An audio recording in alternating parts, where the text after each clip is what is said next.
Welcome, everyone, to our first podcast. My name is John McKenna, and this is Adam Kreutinger. Welcome to Compass of Kindness. This is our first podcast, and what we want to try to emphasize with Compass of Kindness is kindness, and that kindness is a journey. Kindness is aspirational, but kindness has to be intentional. We want everyone out there to get a message of kindness and spread a message of kindness. Exactly. So many people see it as a destination, like, oh, I'll get there. No, it's a journey. It's something you're always working on. And even if you think you get there, you're still working on it. It's not something you grab a hold of and just hold on to forever. Exactly. And on your journey, there's going to be setbacks, right? It's not this. A journey to kindness isn't just a linear journey to, success. It's a constant, ongoing journey. And there'll be setbacks, and there'll be times where you feel, oh my gosh, I wanted to be kind, but today I just had this episode where I was not so kind to somebody, and I feel bad about it. And the best thing you can do when something like that happens is just start right back on your journey and keep trying to be kind and polite as possible to as many people as you possibly can, knowing and understanding that nobody is perfect. Mm-hmm. Everybody's journey is going to be different.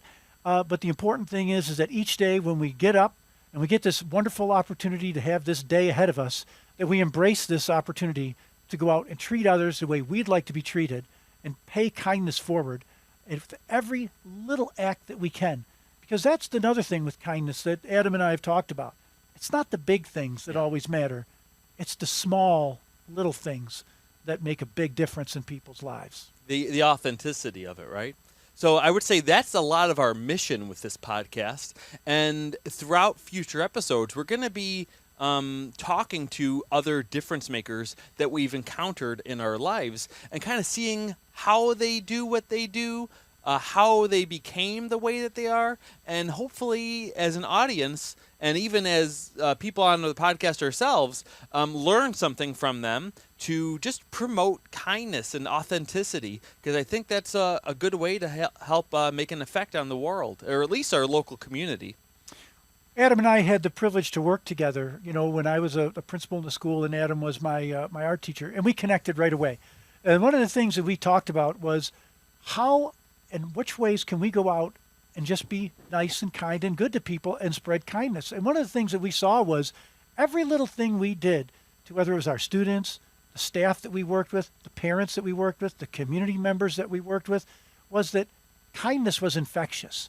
And we could be the ones that created this positivity. And when we started it, it would go and spread to others. And we saw that there was power in acts of kindness. Mm-hmm. But there was also power in when people aren't nice either. You can either spread negativity or positivity. And what we chose to do was make sure that every day that we're intentional with our acts of kindness towards others. And how do you feel like you did that as a principal? I can think of some examples for you, too, as being one of the teachers in your school. But I think one of the first things that always hit me was the idea of intentionality, and that every interaction, every single time we interact with somebody, we have the opportunity to spread even an ounce of kindness. A smile on your face sends a lot. Knowing somebody's name and saying, hi, Adam. Yep. It's good to see you today. I could walk right by him in the hall, or I could say, hey, how are you today? You look great. Or, well, what do you got planned with the kids today? And showing a personal interest in someone and the power of knowing their name, I found was something that meant so much to others. And the simple things as a smile. I have students that have come up to me years after, and I don't even remember some of these things, but they'd say, oh, Dr. McKenna, you used to know my name, and you would always say hi to me in the hallway. And I'd say, oh, yeah, I try to know all the kids' names. I never realized how powerful that was. Yeah, until and they even, came up years even later. Just thinking about in a position as principal, at least from my perspective, because I've never been a principal, only a teacher, it's got to be a little bit harder to get to know everyone's name because, you don't have that direct interaction with them, in the classroom every single day. It's much more passive. Would you agree with that? Or yes. How did you get to know all these kids' names? Well, I think it comes down to the word intentionality again. I made it a goal. And I think that those are the things that it seemed like at first it seems an intimidating goal because there might be, 700 kids in a school. maybe even 1,000 sometimes in a school, or more if you're in a high school. I know I was a dean of students in a high school once that had about 1,500 kids. So getting to know all their names sometimes can be intimidating, but you know how you do it? One student at a time. Yes, that's right. And- And to just try. Again, like you said, have that goal. One thing I remember that I'll never forget, and something that I'm sure the kids remember, is I saw a class walking down the hallway, and I was walking next to them, and you just ran up to them with a lot of energy. They were all nice and neat and aligned, and I'm not sure if the teacher maybe fully appreciated. Like, I just got them settled, and then you started singing to them the what is it called, The school song. the school song, exactly, song. and just pumping up these kids, making them excited to be at school. And I think that's something that is missing from a lot of schools that I've experienced. Just really, yes, they need to learn, and yes, we need to get them their education, but one thing I find, students learn best when they're happy, feel safe, and obviously full, which is part of that too. So I feel like those are the three kind of key components to creating like a wonderful school atmosphere. Yeah, Because you can't learn if you're hungry or if you don't feel safe, right? And you gotta let kids know that you care about them. And that comes with every little act. And teachers are so powerful. And Adam, you were such a powerful force because, when kids go into your class and you get to know each one of them. And I think one of the things that's so powerful that a good teacher does is they find the unique and individual strengths and those special things that each person brings. And you meet that child and even adults where they are. Just, we did a puppet today, and you met me where I was and Yes, helped I me did. create a puppet, even though I'm not a great puppet maker, but you met me where I was and helped me to grow where I was. And that's what great teachers do. They find people where they are and then help support them so they can become all that they can become. Yeah. And that's what a great teacher does. And that's why I hope all of us can be great teachers. No matter what our line of life is, if we're a teacher and we're out there to help and support other people, it's all, to me, about individualization. I couldn't agree more. And I think an easier way to get there, too, is to really try to put yourself in your students' shoes. One thing that had surprised me that I realized is sometimes some kids thought that I didn't like them because they thought they weren't a good artist. Like, I'm not good at, Mr. Kreutinger doesn't like me because I'm not a good artist. I'm like, what are you talking about? Like, first of all, like, you're not supposed to necessarily be a great artist. You come here to learn. Right. That's why, I'm not a product-based art teacher. I'm a process-based art teacher. I don't put any value on the finished work for the kids because they're not proud of it. Because also, whether or not it's good is up to the interpretation of the viewer. What they think is bad, someone else could think is great, right? It's all about the unique and special talents and skills that all of us have. And just trying. Yep. Right? And giving it your best shot and knowing that sometimes that creative piece that's inside of you is exactly what the world needs. Yeah. And maybe, it's not the norm. It's not it doesn't look like other things from other people, but that's the stuff that makes the world a better place. When you release that creative energy inside each person and that wonderfulness that all of us have inside, when that fear is taken away, and we're able to express ourselves, with the true, authentic selves that we're all looking for. That's what unleashes this power of the individual.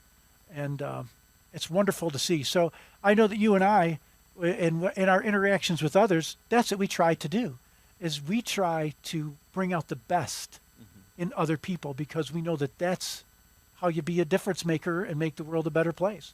That's wonderful. Yeah, I think for this first episode, too, we should probably keep it as short as possible so that we can get on to our more formal interviews as soon as possible. So we just wanted people to get an idea of what this is going to be about. But before we go, I do want to ask you this final question, John. Sure. Can you tell us a brief story about a time someone was kind to you that you will never forget? Oh, my goodness. And how did it make you feel? There's so many stories that I could tell, but I'll just share one personal one. And this was, from my father. So I was very fortunate to grow up in a home that had very supportive parents. So, and it brings me back because it was at this time of year, many, many years ago when I was still in college. And I still remember coming home one day from college. I went to the University of Buffalo. And as I was coming home for some reason, my driveway was very slippery. It was very slippery. And as a young driver, I wasn't, let's say, always as cautious as I should have been, or didn't understand how slippery, things could be. So I pull into my own driveway and drive right through my own garage door. Oh my God. It makes me laugh to think about it now. But Not at the time, I'm sure. I still remember that I was mortified that I did this, and I thought for sure I'm getting in some pretty big trouble, for this, because it just seemed like a pretty dumb thing to do. So sure enough, I still remember sitting there with my head against the wheel and thinking, oh my gosh, my dad's going to kill me. Well, my dad comes out, and wouldn't you know it, I think, oh my God, I get out of the car. I said, I'm just so sorry.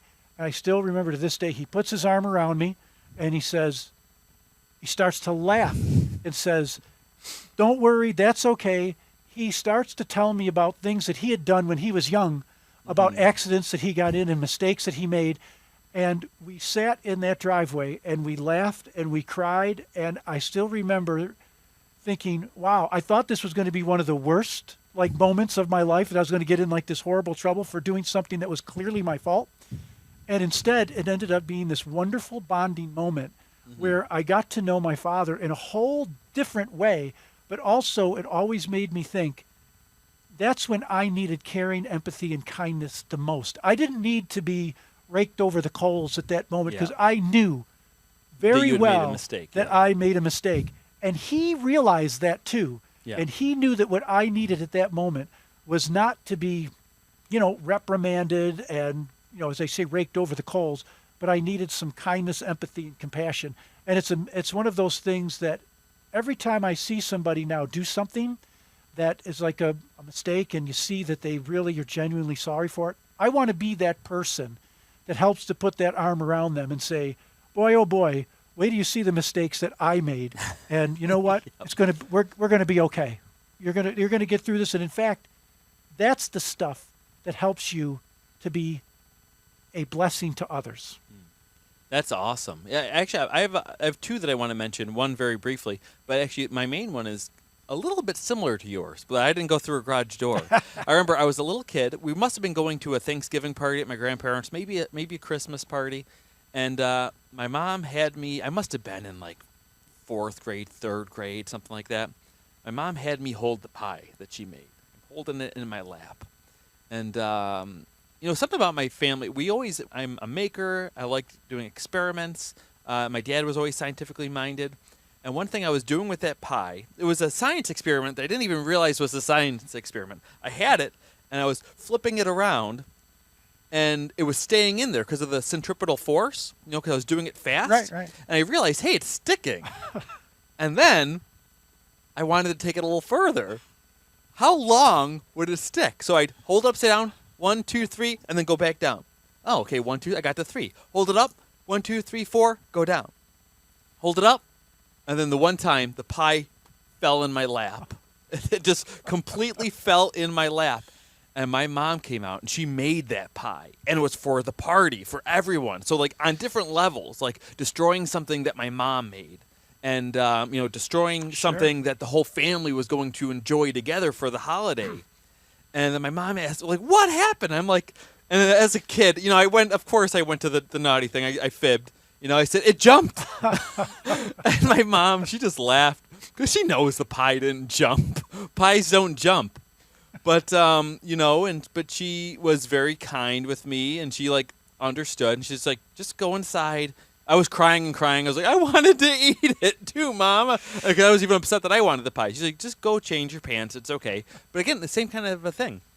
I was given empathy instead of she very well could have grounded me, scolded me, something like that. But that's part of how I was raised.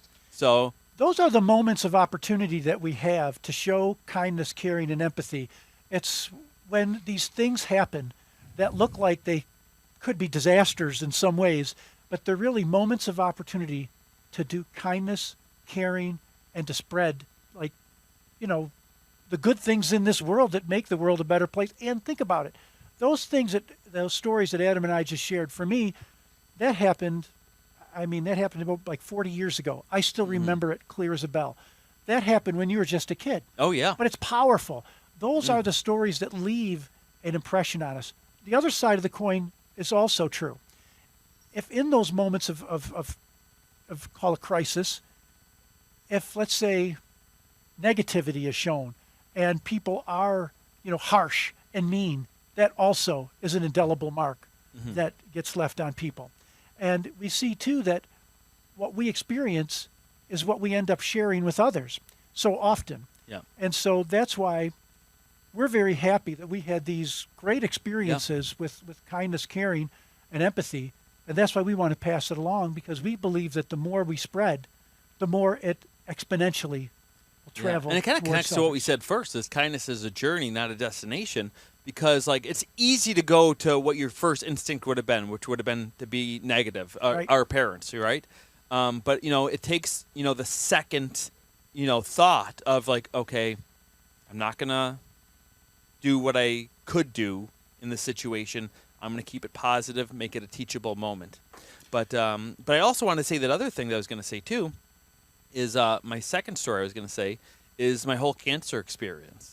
Like when I went public with that I was diagnosed with brain cancer, I was overwhelmed by how much support I got from the community, from my school, from family, extended family, just people in the community. And it was remarkable. Like it showed me that I was loved in a way that I didn't even realize I was. And that coming together of people, and when I thought things that I was doing was relatively insignificant, was quite an eye-opening learning experience, and humbled me in a big way. You are a true role model of positivity, and your impact in this community is incredible. And I know every student that's had you as a teacher, you are the teacher that they always will remember. And again, I think of when we worked together, all those little acts of kindness that you did to each individual person compounded to where the whole community knew and understood who you were and what you were. And when you talk about your why, it comes across so clear. And your sharing your journey shows your courage. And there's a lot more journey to go. Oh, yes, There's a lot more journey, my friend. And there's a lot more podcast That's episodes right. to come, too. So thanks so much for listening to Compass of Kindness. Yep, we look forward to having you part of our podcast in the future, and we look forward to hearing from you. If you have some stories of kindness that you'd like to share with us, we would love to have you part of our podcast as well, because one of the things we're going to do is we're going to invite guests on who want to share their personal stories of kindness, caring, and compassion. And we know that a lot of you out there have some great stories that you'd like to share with us as well. So be thinking about ways that you want to share and contact us. And maybe that you could be a part of our podcast as well. And you can help us. Comment down below. That's right. All right. You can help us make this world a kinder and better place. Thank you. Thank you.